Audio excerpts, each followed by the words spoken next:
সম্মানিত শিক্ষার্থী বন্ধুগণ, আসসালামু আলাইকুম ওয়া রাহমাতুল্লাহি ওয়া বারাকাতুহু। Welcome back to my Facebook page and YouTube channel.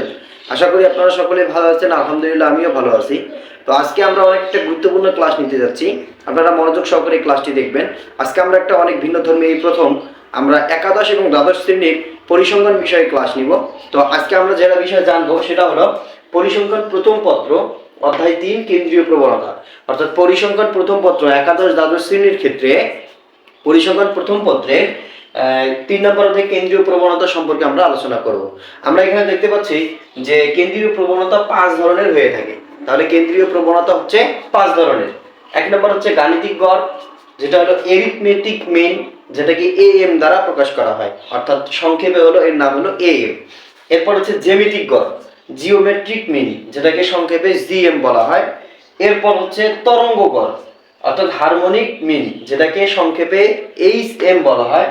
এরপর হচ্ছে মধ্যমা, মধ্যমাকে বলা হয় হচ্ছে মিডিয়াম, ইংরেজিতে মিডিয়াম, আর সংক্ষেপে হচ্ছে এমই। তারপর হচ্ছে প্রচুরক, প্রচুরক হলো মোড, এই সংক্ষেপে বলা হলো এমও। অর্থাৎ এই 5 ধরনের পদ্ধতি ব্যবহার করে আমরা এই কেন্দ্রীয় প্রবণতার মানগুলো বের করতে পারবো। তাহলে এই 5 ধরনের বিষয়গুলো আমরা পরবর্তী ক্লাসে একটা একটা অথবা দুইটা করে আমরা এক এক করে ধারাবাহিকতা অবলম্বন করে আলোচনা করব। তাহলে আমরা বুঝতে পারলাম যে কেন্দ্রীয় প্রবণতার মান হচ্ছে 5 ধরনের। এই 5 ধরনের বিষয়টা আমরা পরবর্তী ক্লাসে আলোচনা করব। আশা করি সকলে ক্লাসটি বুঝতে পেরেছেন। আসসালামু আলাইকুম ওয়া রাহমাতুল্লাহি ওয়া বারাকাতুহু।